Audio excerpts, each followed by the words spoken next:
Good morning everyone. Plasma science academy की online classes में आपका स्वागत है। कक्षा 12 में जो चैप्टर चल रहा था सॉलिड स्टेट चल रही थी, जिसमें अपन ने बताया था कि जो सॉलिड होते हैं, ठोस होते हैं, वो दो प्रकार के होते हैं, क्रिस्टलीय और अक्रिस्टलीय। क्रिस्टलीय को मॉर्फस बोलते हैं और अक्रिस्टलीय को नॉन मॉर्फस या एमॉर्फस कहते हैं। क्रिस्टलीय ठोसों में जो अवयवी कण होते हैं उनकी व्यवस्था निश्चित और नियमित होती है, इसलिए वो क्रिस्टलीय ठोस कहलाते हैं। अक्रिस्टलीय ठोसों में अवयवी कणों की जो व्यवस्था होती है वो निश्चित नहीं होती, ना ही नियमित होती है, इसलिए वो अक्रिस्टलीय ठोस कहलाते हैं। दूसरी बात यह कि क्रिस्टलीय ठोसों का गलनांक क्वथनांक निश्चित होता है।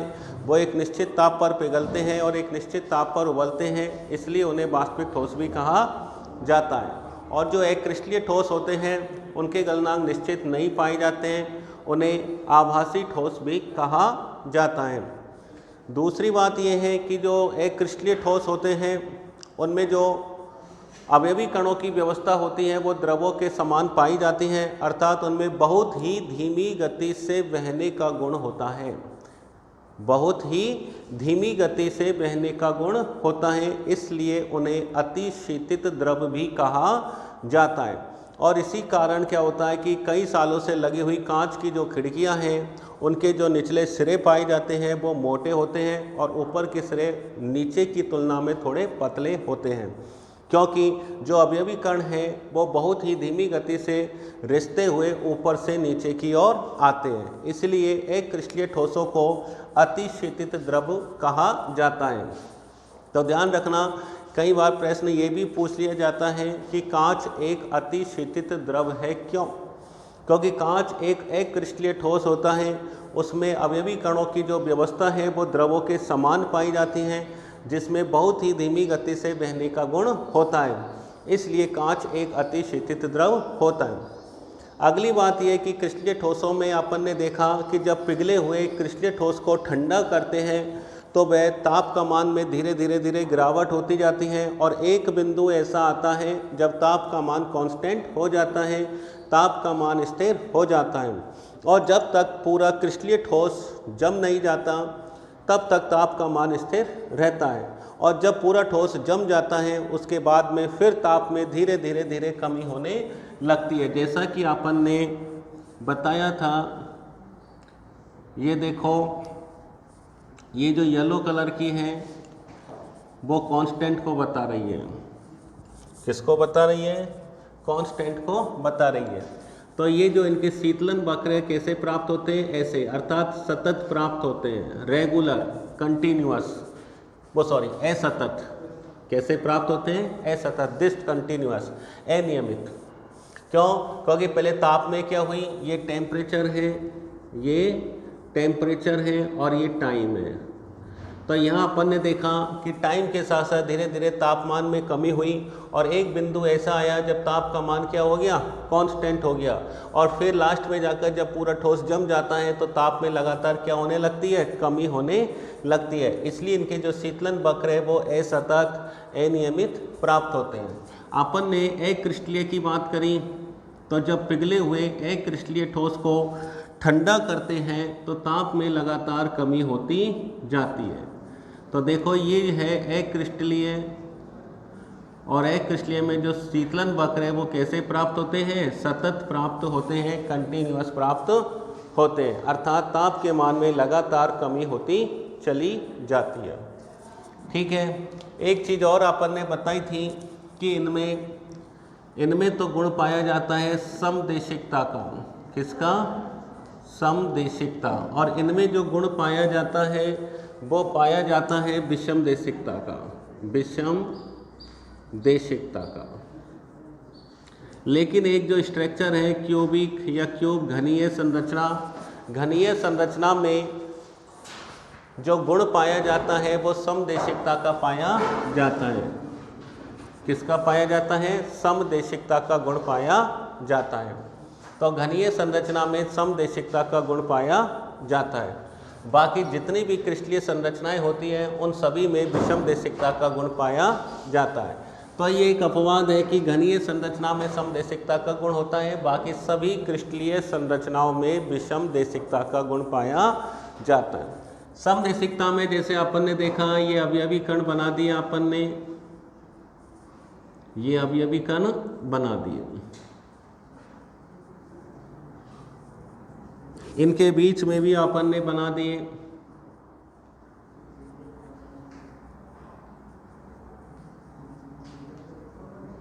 तो देख लो ये अपन ने यूं खींच दी और ये अपन ने यूं खींच दी। अब अपन ने यूं खींच दी तो देख लो एक इधर की साइड अपन ने खड़ी खींची जब तो समान सी नज़र आ रही है, लेकिन अपन ने जब आड़ी खींची तो ये समान नज़र नहीं आ रही है। तो ये कौन सा गुण है? ये विषम देशिकता का गुण है। कौन सी का? विषम देशिकता का गुण है। तो ये जो आकृति है किसको दर्शाएगी? विषम देशिकता को दर्शा रही है। अर्थात जो घनीय क्रिस्टलीय संरचनाएं जितनी भी होती है उनमें अवयवी कणों की व्यवस्था निश्चित होती है, इसलिए उनमें विषम देशिकता का गुण पाया जाता है। ठीक है। अब कई बार एक सवाल आ जाता है कि जो कई सालों से जो खिड़कियां लगी होती हैं कांच की, वो कभी कभी दूधियापन जैसी हो जाती है। तो उसका कारण ये होता है क्योंकि अपन जानते हैं कि मौसम परिवर्तन होता है प्रकृति में। क्या होता है? मौसम परिवर्तन होता है, और मौसम परिवर्तन के कारण कभी ताप का मान ज़्यादा हो जाता है, सर्दियों में ताप का मान माइनस के नीचे भी चला जाता है। तो उच्च ताप और निम्न ताप के कारण या ताप में परिवर्तन के कारण उनमें कुछ क्रिस्टलीयता का गुण भी आ जाता है, अर्थात उसका कुछ क्रिस्टलीकरण हो जाता है, और क्रिस्टलीकरण की वजह से उनका जो रंग है वो दूधिया हो जाता है। ठीक है। अब देखो एक होता है विदलन गुण, एक होता है विदलन गुण। क्रिस्टलीय ठोस विदलन गुण दर्शाते हैं, और जो अक्रिस्टलीय ठोस होते हैं वो विदलन गुण नहीं दर्शाते। भाई क्रिस्टलीय का मतलब जिसमें सभी धातुएं आएंगी। क्यों? क्योंकि सभी धातुओं की जो क्रिस्टलीय संरचना होती है उनकी जो आकृति होती है वो कैसी होती है? निश्चित होती है। विदलन गुण का मतलब होता है कि जब किसी ठोस को तेज धार वाले औजार से काटा जाता है तो वो दो सतहों में विभाजित हो जाता है। उनकी दोनों सतह कैसी होनी चाहिए? चिकनी होनी चाहिए, सपाट होनी चाहिए और चमकीली होनी चाहिए। तो चिकनी सपाट सतहों में वो विभाजित हो जाता है, तो वो कहलाता है विदलन गुण। तो ये क्रिस्टलीय ठोस तो विदलन गुण दर्शाते हैं, लेकिन अक्रिस्टलीय जो ठोस होते हैं वो विदलन गुण नहीं दर्शाते। अब बात आती है क्रिस्टलीय ठोसों से संबंधित कुछ जो परिभाषाएं हैं, ये इम्पोर्टेंट जो परिभाषाएं, एक तो होती है एकलक इकाई। तो एकलक इकाई जिसे अपन मात्रक कोष्टिका भी कहते हैं, मात्रक कोष्टिका हिंदी में मात्रक कोष्टिका, इंग्लिश में से यूनिट सेल भी बोलते हैं, यूनिट सेल। तो देखो एकलक इकाई, मात्रक कोष्टिका या इकाई सेल, यूनिट सेल।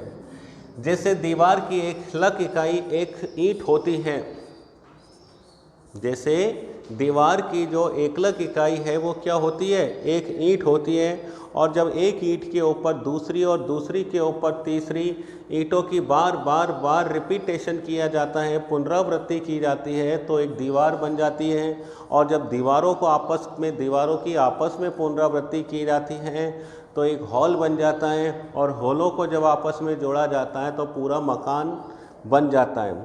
ठीक है। ठीक इसी प्रकार से जो क्रिस्टल जालक है या जो क्रिस्टल जालक होता है, क्रिस्टलीय ठोस होता है, उसकी एकलक इकाई भी मात्रक कोष्टिका होती है। ठीक है।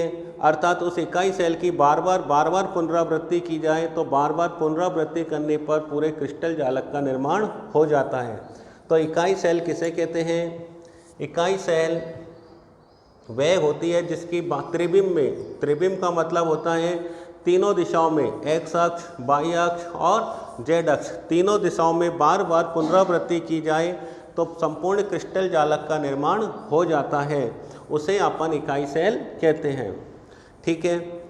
तो यह अपन ऐसे भी कह सकते हैं क्रिस्टल जालक की सबसे सूक्ष्मतम इकाई सेल कहलाती है। जैसे हमारे शरीर की सबसे सूक्ष्मतम इकाई क्या कहलाती है? कोशिका कहलाती है। क्या कहलाती है? कोशिका। क्योंकि कोशिकाओं की बार बार पुनरावृत्ति होती है। जब ऊतक बनता है, ऊतक की पुनरावृत्ति होती है तो अंग बनता है, अंगों की पुनरावृत्ति होती है तो तंत्र बन जाता है, और जब ये तंत्र आपस में जुड़ जाता है तो मानव तंत्र बन जाता है, मानव शरीर बन जाता है। तो इसी प्रकार से क्रिस्टल जालक की सबसे सूक्ष्मतम इकाई सेल या मात्रक कोशिका कहलाती है। दूसरा होता है, अभी चित्र में मैं आपको बताता हूँ, जैसे अपन ने चित्र में बनाऊं, देखो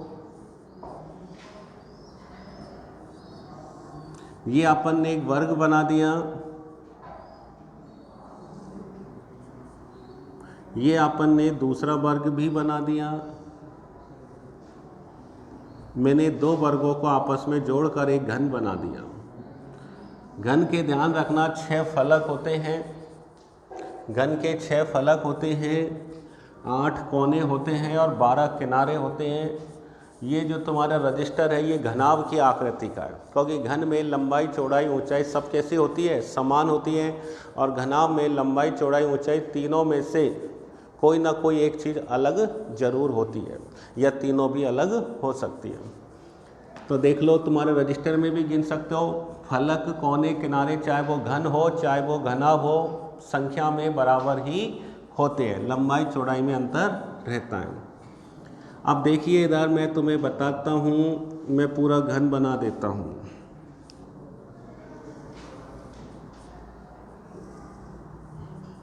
मैं पूरा एक क्रिस्टल जालक ही बना रहा हूँ, जिसमें से मैं तुम्हें इकाई सेल भी बताऊँगा और ये पूरा क्रिस्टल जालक भी बना के दिखा रहा हूँ।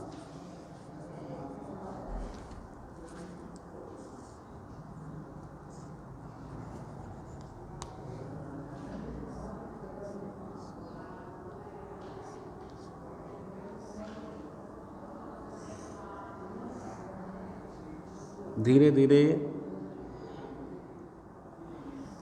ये लो, ये लो,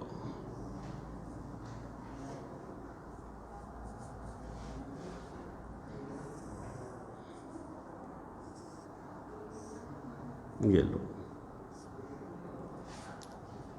और ये लो। ये देखो मैंने पूरा एक क्रिस्टल जालक बनाया है। अब सवाल आता है कि इसमें कितने इकाई सेल हैं, तो मैं तुम्हें एक इकाई सेल बना रहा हूँ, मैं तुम्हें एक इकाई सेल बना रहा हूँ।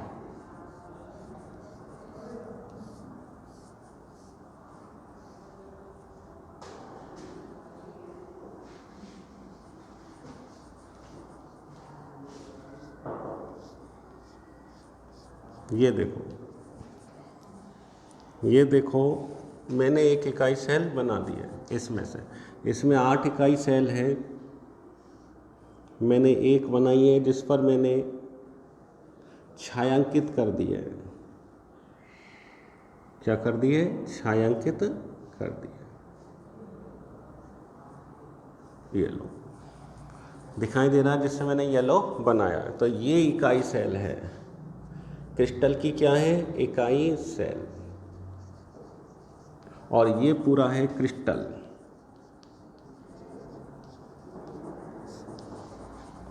ये पूरा क्या है? क्रिस्टल। तो यहाँ देखो, इकाई सेल की यदि त्रिविम में बार बार पुनरावृत्ति की जाए, यहाँ पे भी निकाल सकते हैं, यहाँ निकाल सकते हैं, यहाँ निकाल सकते हैं। तो जब इकाई सेल की त्रिविम में बार बार पुनरावृत्ति की जाती है तो त्रिविमीय जालक का निर्माण हो जाता है, क्रिस्टल जालक का निर्माण हो जाता है। इस क्रिस्टल जालक के अंदर ये जो बिंदु होते हैं, ये जो बिंदु होते हैं, ये निश्चित बिंदु होते हैं, इन्हें जालक स्थल कहते हैं। क्या कहते हैं? जालक स्थल। ये जो बिंदु बनाए हैं मैंने, 1 2 3 4 5 6 7 और ये 8, ये जो 8 बिंदु मैंने दर्शाए हैं, ये एक गोला और लगा देता हूँ, 2 3 4 5 6 7 और ये 8। ठीक है, ये तो कोने हैं। क्या है ये? कोने। ये किनारे होते हैं, देखो ये इनके किनारे हैं, 2 3 4 5 6 7, 8, 9, 10, 11, 12, 12 इसमें किनारे होते हैं। तो देखो किनारों पर भी अवयवी कण होते हैं, कोनों पर भी अवयवी कण होते हैं, बीच में भी हो सकता है। फिर जो इनके फलक होते हैं, फलक 6 होते हैं। घन के अंदर कितने फलक होते हैं? 6, जिस पर 1, 2, 3, 4, 5, 6 लिखा होता है, वो फलक का सेंटर होता है। फलक के सेंटर पर 1, 2, 3, 4, 5, 6 लिखा रहता है, जिससे वो सांप या लूडो खेलते हैं या पासे जो होते हैं। अब बात आती है कि चाहे वो फलक का बिंदु हो, चाहे वो कोने वाला हो, चाहे किनारों वाला हो, इन पर अवयवी कण स्थित रहते हैं और इन बिंदुओं को अपन जालक स्थल कहते हैं। इन जालक स्थलों पर अवयवी कण उपस्थित रहते हैं और जब इन अवयवी कण जो उपस्थित होते हैं, इन्हें अपन जब आपस में मिलाते हैं तो मिलाने के बाद में त्रिविमीय जालक का निर्माण हो जाता है। तो कई बार 2 प्रकार के सवाल पूछे जाते हैं कि नंबर 1, इकाई सेल किसे कहते हैं। इकाई सेल की सबसे अच्छी और सबसे सीधी परिभाषा अपन को ये लिखनी है, क्रिस्टल जालक की सबसे सूक्ष्मतम इकाई सेल कहलाती है। क्रिस्टल जालक की सबसे सूक्ष्मतम इकाई सेल कहलाती है। परिभाषा ऐसे भी लिख सकते हैं, क्रिस्टल जालक की वह इकाई जिसकी पुनरावृत्ति बार बार की जाए या जिसकी पुनरावृत्ति करने पर क्रिस्टल जालक का निर्माण हो जाता है, वह इकाई सेल कहलाती है। दूसरा क्वेश्चन आता है कि क्रिस्टल जालक किसे कहते हैं या त्रिविमीय जालक किसे कहते हैं। तो इसकी परिभाषा भी ऐसे लिख दो कि इकाई जेल की त्रिविम में बार बार पुनरावृत्ति करने पर जो संरचना प्राप्त होती है वो क्रिस्टल जालक कहलाती है या त्रिविमीय जालक कहलाती है। अगर आपसे पूछा जाए कि जालक बिंदु या जालक स्थल किसे कहते हैं, तो किसी त्रिविमीय जालक में या क्रिस्टल जालक में अवयवी कण जिन स्थानों पर या अवयवी कण निश्चित स्थानों पर बैठे होते हैं, उन स्थानों को जालक बिंदु कहते हैं। अर्थात जालक बिंदु का मतलब है जहां अवयवी कण उपस्थित रहते हैं, उस स्थान को अवयवी कण ही लेता है। कोई परमाणु लेस हो सकता है, अणु हो सकता है, आयन हो सकता है। ठीक है, तो ये अपना हो गया एकलक इकाई, क्रिस्टल जालक बिंदु। इसके बाद अब आता है अपना घनीय संरचना। कौन सी संरचना? घनीय संरचना, इकाई सेल। अब देखो अपने 4 प्रकार की इकाई सेल दे रखी हैं। सबसे पहले तो हैं, यहाँ लिख देता हूँ मैं, सरल घनीय संरचना। घनीय संरचना को अपनी बुक में तो केवल 3 ही है, तो 3 ही बता देता हूँ संरचना। तो सबसे पहले है सरल घनीय संरचना। तो घनीय संरचना, घन के अंदर अपन जानते हैं कि लंबाई, चौड़ाई और ऊंचाई कैसी होती है? समान होती है और प्रत्येक कोण 90 डिग्री का होता है। ये ध्यान रखना, एक्स अक्ष पर, बाई अक्ष पर और जेड अक्ष पर एक्स अक्ष पर दूरी को अपन ने मान लिया a, बाई अक्ष पर दूरी को मान लिया स्मॉल b और जेड अक्ष पर दूरी को मान लिया स्मॉल c। तो तीनों दूरियां बराबर होनी चाहिए, a बराबर b बराबर c बराबर d। इसमें ध्यान रखना a बराबर b बराबर c होता है और 2 अक्षों के बीच जो अंतरफलक कोण बनता है वो 90 डिग्री का होता है। तो इसमें 3 कोण अल्फा, बीटा और गामा तीनों बराबर होते हैं और तीनों 90 डिग्री के होते हैं। वह संरचना घनीय संरचना कहलाती है। कौन सी संरचना कहलाएगी? घनीय, जिसमें लंबाई, चौड़ाई, ऊंचाई बराबर हो और प्रत्येक कोण 90 डिग्री का हो और बराबर होना चाहिए।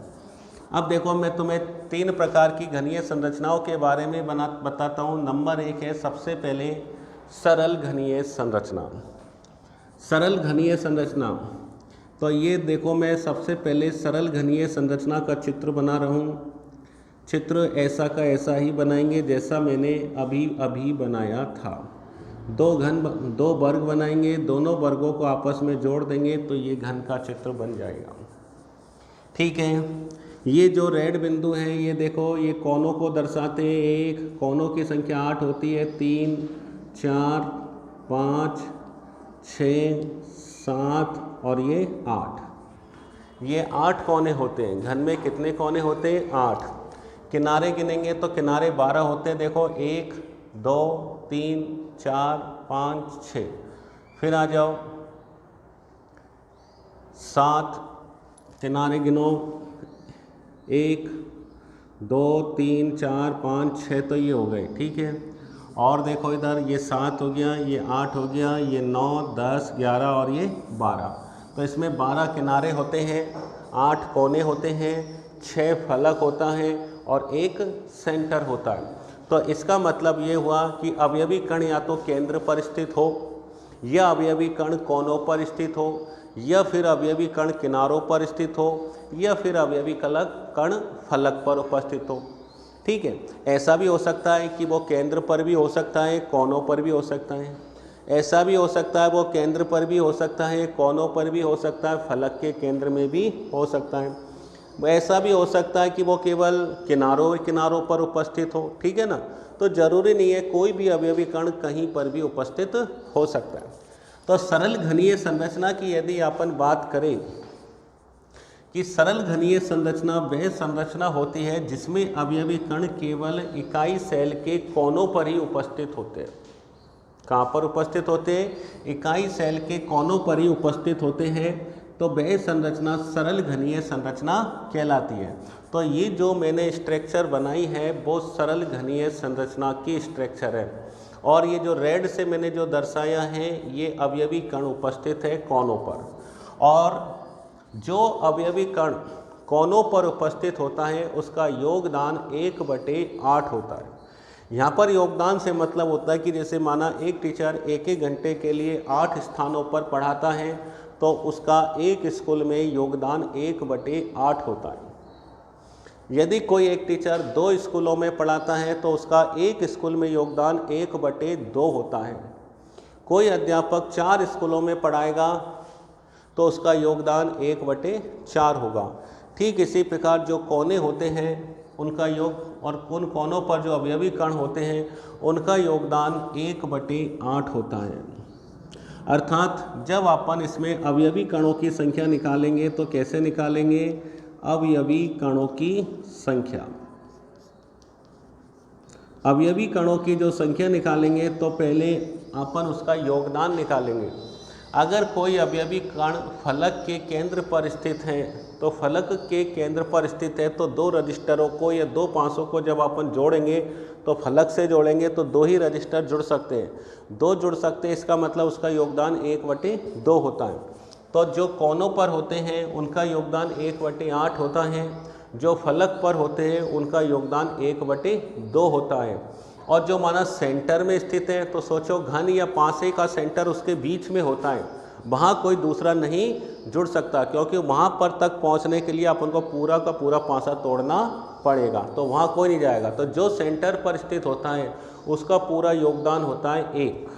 कितना होगा?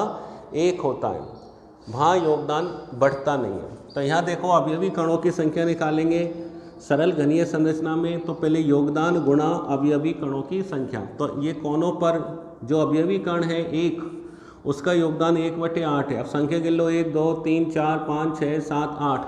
तो सोचो जब 1 का योगदान 1/8 है तो 8 कणों का योगदान कितना होगा? 1। तो ध्यान रखना सरल घनीय संरचना में अवयवी कणों की संख्या 1 होती है। ये प्रश्न आता है अवयवी कणों की संख्या कितनी होती है? 1। मैं दूसरी बनाता हूँ जिसका नाम होता है BCC काय केंद्रित घनीय संरचना। काय केंद्रित घनीय संरचना में न्यूमेरिकल सॉल्व करने में ध्यान रखना इनका बहुत इम्पोर्टेंट है। ये मैंने दूसरी इकाई सेल बनाई तो इसमें मैंने बताया, देखो इधर ये अवयवी कण है 1 2 3 4 5 6 7 और ये 8। जो लाल कलर से बनाए उनका योगदान हो गया 1/8 × 8 बराबर कितना होएगा? 1। इन दोनों में अभी कोई अंतर नहीं है, ये सरल घनीय संरचना है और ये जो दूसरी मैंने बनाई है ये काय केंद्रित संरचना है। काय केंद्रित संरचना दूसरे प्रकार की जो संरचना होती है काय केंद्रित घनीय संरचना, इंग्लिश में इसे BCC बोलते हैं। कैपिटल में लिख दो चाहे स्मॉल में लिख दो, कोई फर्क नहीं पड़ता। B से बनता है बॉडी, बॉडी का मतलब होता है काय।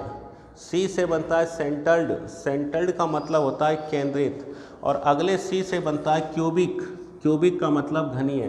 तो BCC संरचना। जिसमें अवयवी कण घन के कोनों पर उपस्थित होते हैं और घन के कोनों के साथ साथ उसके केंद्र पर भी उपस्थित होता है, तो ऐसी संरचना BCC कहलाती है। तो ऐसी संरचना BCC कहलाती है। तो 1/8 × 8 + 1 = 2। तो इसमें अवयवी कणों की संख्या कितनी आ जाएगी? अवयवी कणों की संख्या 2 आ जाएगी। कितनी आ जाएगी? 2। तो ये हो गया सरल घनीय संरचना, ये हो गया इकाई केंद्रित संरचना। तीसरी आती है फलक केंद्रित घनीय संरचना। फलक केंद्रित घनीय संरचना, इंग्लिश में से FCC बोलते हैं। F से बोलते हैं फेसियल। फेसियल का मतलब होता है फलक। F से क्या बनता है? फेसियल। और फेसियल का मतलब होता है फलक। क्या होता है भैया? फलक। ठीक है, फलक। अब आप FCC संरचना में देखो, फिर मैं इसकी एक स्ट्रक्चर बनाता हूँ। स्ट्रक्चर से क्या अच्छा समझ में आ जाता है। तो देखिए भैया, ये फिर मैंने एक वर्ग बना दिया, इस वर्ग के भीतर मैंने दूसरा वर्ग बना दिया और दोनों वर्गों को आपस में जोड़ दिया, तो ये घन बन गया। ठीक है, अब संरचना देखो, यहाँ सरल घनीय संरचना में अपन ने देखा कि अवयवी कण केवल कहाँ होते हैं? ओनली कोनों पर होते हैं। BCC संरचना में अपन ने देखा, एक चीज़ और मैं बता देता हूँ, सरल घनीय संरचना में जो संकुलन क्षमता का मान होता है, संकुलन क्षमता, ये भी परीक्षा में पूछी गई है, आगे बताएंगे निकालना। इसका मान होता है 52.4%। कंपटीशन एग्ज़ाम में बहुत पूछा जाता है और बोर्ड के एग्ज़ाम में भी इसे पूछा जाता है कि सरल घनीय संरचना में संकुलन क्षमता का मान 52.4% होता है। BCC की बात करें तो BCC में 68% होता है और अपन FCC की बात करेंगे तो FCC में 74% होता है, 68 और 74%। 52.4%, 68% और 74%। अब देखो भैया, ये संकुलन क्षमता क्या होती है अभी थोड़ी देर बाद बताएंगे। पहले अपन अवयवी कणों की संख्या निकाल लेते हैं। तो इसमें भी अवयवी कण कोनों पर उपस्थित होते हैं, तो 3, 4, 5, 6, 7 और ये 8। इसमें भी अवयवी कण कहाँ पर? कोनों पर। तो इसमें भी कोनों पर है, इसमें भी कोनों पर है, इसमें भी कोनों पर है, मतलब तीनों में ये कॉमन है। तीनों में ये कॉमन है। तो इसका कोनों पर जो होता है उनका योगदान कितना होता है? 1। तो इसमें 1 होता है, इसमें भी 1 और इसमें भी 1। हल कर लो, वही 1/8 × 8 प्लस दूसरा अवयवी कण इसमें केंद्र पर होता था, जिसका पूरा का पूरा योगदान होता था 1। इसमें जो अवयवी कण हैं वो केंद्र पर ना होकर फलक के केंद्र पर होते हैं। तो फलक का केंद्र ये होता है 1, ये है 2, ये है 3, ये है 4 और ये है 5 और ये है पूरे के पूरे 6। कितने हो गए? पूरे 6। ठीक है, अपन जानते हैं फलक में अपन को 4 दिखाई देंगे, एक आगे का दिखाई देगा लेकिन पीछे का दिखाई नहीं देगा, इसलिए मैंने पीछे का इसमें यूँ दिखा दिया। चित्र में 5 दिखाई देंगे, है ना, 1, 2, 3, 4 और ये आगे का 1 और ये पीछे का 1, ये 6। अब फलक मैंने बताया 2 फलकों को जोड़ेंगे तो उसका योगदान कितना हो जाएगा? 1/2, क्योंकि 2 पासों को जोड़ेंगे फलकों से तो वो 2 ही जुड़ सकते हैं, 2 से ज़्यादा नहीं जुड़ सकते, इसलिए उनका योगदान 1/2 होता है। कितने फलक हैं? 6 फलक है, तो 6 से गुणा कर दो, 1/8 × 8 और ये बराबर ये टोटल कितना हो गया? 1 + 3 = 4। इसमें अवयवी कणों की संख्या कितनी होती है? 4। इसमें अवयवी कण 1 होता है, इसमें 2 होता है और इसमें 4 होता है। इसकी संकुलन क्षमता 52.4 होता है, इसमें 68 होती है, इसकी 74% होती है। संकुलन क्षमता वो होती है भैया जैसे अपन कोई चीज़ पैक करते हैं तो एक अपन ने ढीली पैकिंग करी, एक अपन ने मीडियम करी और एक बहुत टाइट करी। तो बहुत टाइट वाली पैकिंग का जो वेट है वो ज़्यादा आएगा, ढीली वाली का कम आएगा। तो ये टाइट पैकिंग है। इसका मतलब ये हुआ कि अगर इसकी संकुलन क्षमता का मान यदि ज़्यादा है तो इसमें अवयवी कणों जो होते हैं वो एक दूसरे के अत्यधिक क्लोज होते हैं। संकुलन क्षमता का मतलब होता है कि जो अवयवी कण होते हैं वो एक दूसरे के अत्यधिक निकट होते हैं, एक दूसरे के अत्यधिक पास होते हैं, इसलिए इनकी संकुलन क्षमता का मान ज़्यादा होता है। यहाँ 52.4 का मतलब है उसकी ढीली पैकिंग है, उसकी पैकिंग ढीली है। और पैकिंग ढीली है, जैसे अपन कोई गिफ्ट पैक करा के लाते हैं तो कोई ढीला पैक कर देता है और एक बहुत टाइट पैक करता है। तो यहाँ संकुलन क्षमता ढीलापन और टाइटपन को ही दिखाता है कि यहाँ अवयवी कणों की क्लोज पैकिंग कम है 52.4। यहाँ पर अवयवी कणों की क्लोज पैकिंग इसकी तुलना में ज़्यादा है और यहाँ अवयवी कणों की क्लोज पैकिंग बहुत ही ज़्यादा है। तो इसका मतलब यहाँ अवयवी कणों के बीच आकर्षण बल कम है, यहाँ अवयवी कणों के बीच आकर्षण बल का मान ज़्यादा है और यहाँ अवयवी कणों के बीच आकर्षण बल का मान बहुत ज़्यादा है। इसलिए अवयवी कण यहाँ एक दूसरे के अत्यधिक निकटस्थ होते हैं। इसमें कोऑर्डिनेशन नंबर जो होती हैं वो 12 होती है। कितनी होती है? 12। ये भी पूछ लिया जाता है कई बार। इसमें कोऑर्डिनेशन नंबर 8 होती है कि बीसीसी और एफसीसी में कोऑर्डिनेशन नंबर का मान कितना होता है। तो अपन को बताना है कितना होता है। बीसीसी के अंदर होता है 8 और एफसीसी में होता है 12। इसके बाद में क्या होता है, एक चीज़ और याद रखना, यदि अवयवी कण किनारों पर उपस्थित होता है तो उसका योगदान 1/4 होता है। कितना होता है? 1/4। मतलब इकाई सेल में कोई अवयवी कण किनारों पर उपस्थित है तो उससे 4 इकाई सेल जुड़ सकते हैं। कितने? 4। इसलिए उसका योगदान 1/4 होता है। फलक पर उपस्थित है तो उससे केवल 2 ही इकाई सेल जुड़ेंगे, इसलिए उसका योगदान 1/2 होता है। कोनों पर उपस्थित है तो उससे 8 इकाई सेल जुड़ सकते हैं, इसलिए उसका योगदान 1/8 होता है। और जो केंद्र पर है उससे कोई नहीं जुड़ सकता, इसलिए उसका योगदान कितना होता है भैया? 1 होता है। ठीक है, आज के लिए इतना काफ़ी है।